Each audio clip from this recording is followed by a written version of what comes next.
Hi guys, welcome back to my YouTube channel. I just like to thank you all for being consistent and watching my videos. This video is not to lead anybody astray. Any of my videos is just basically experiences in my own life that I've endured.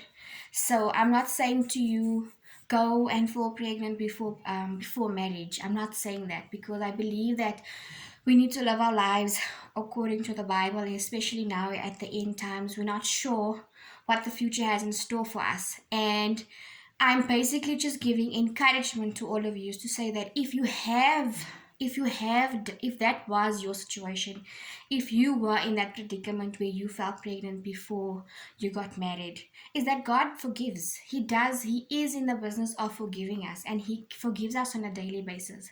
I'm not encouraging young kids and young girls to go out and to fall pregnant before they get married. I'm not encouraging that at all. I'm just sharing my side of the story, that I was in that situation and the disappointment I felt, and that I'm just giving advice to say that it's not, don't allow that situation to take you any further from God, because you not yes, you made a mistake, but there was a blessing that came afterwards. So I just want to say that kids are a blessing, and as much as they can keep you busy, and sometimes you lose your focus on the things that you really need to focus on because you need to focus on them, it's all such a blessing. And I just want to say to the young girl that is watching this video, or that has watched my previous video on me falling pregnant before I got married, is for you to value yourself enough to and to know that the person that you're giving yourself to should be somebody that values you as an individual. You shouldn't just give yourself to somebody because they're promising you your future,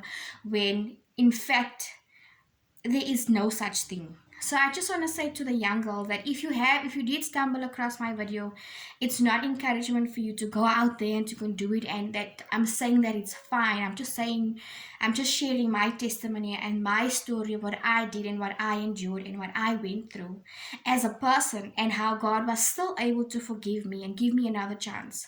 And yeah, so I just wanted to leave that with you guys, because I don't ever want to leave anybody or lead anybody astray with my testimonies and with my stories. That's not my intention, but basically I'm just sharing motivation and sharing my story of what I've gone through. And also, it wouldn't have been possible had it not been for the help of God and had God not been by my side.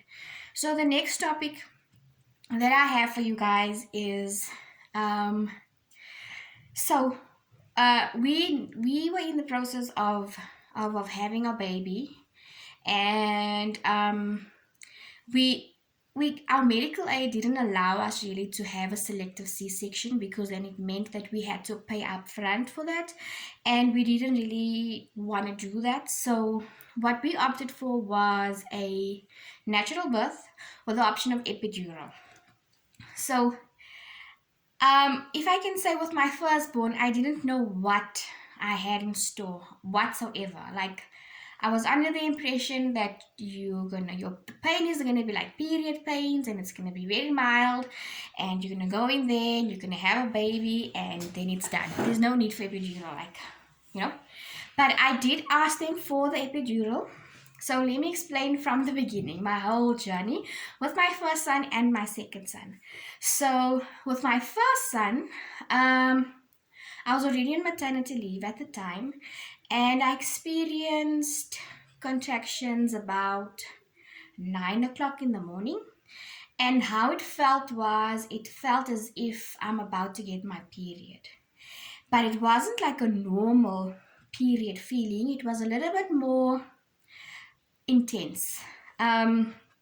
So that day, and I was like, obviously, I think I was like in my due week, in my due date week. So I sent at the time my husband was working night, he was working shifts, and he wasn't my husband yet, and we weren't living together yet. So I phoned him and I said to him, listen, like, I think I'm getting a contraction. And mind you, this is a bit in depth. But obviously, when you go to the hospital and you're having a baby, you need to be able to be shaved and whatever and all that. And I left it for the last minute. So please, word of advice, if you are going in to have your baby, make sure that you shave all the areas that you need to and in advance, because that's not something you'd want to do just before you go into the hospital. Okay, so then I found my husband. I said to him, listen, like, I think I got a contraction, but just be prepared. If I do call you, this is the thing. Anyway, my husband, okay, he told his manager that he's not gonna come in the evening because he thinks that I'm in labor. That was 9 o'clock in the morning, right? 9 o'clock in the morning, I think about 1, 2 o'clock, my contractions started coming on more, and it was a bit more intense, but the intervals was not that close together. So got the contractions, and it was at a stage where I could handle it.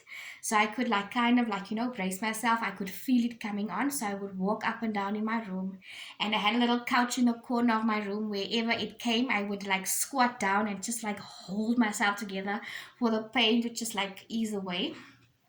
And then I think just close to 9 o'clock in the evening, I was still contracting, but not as intense.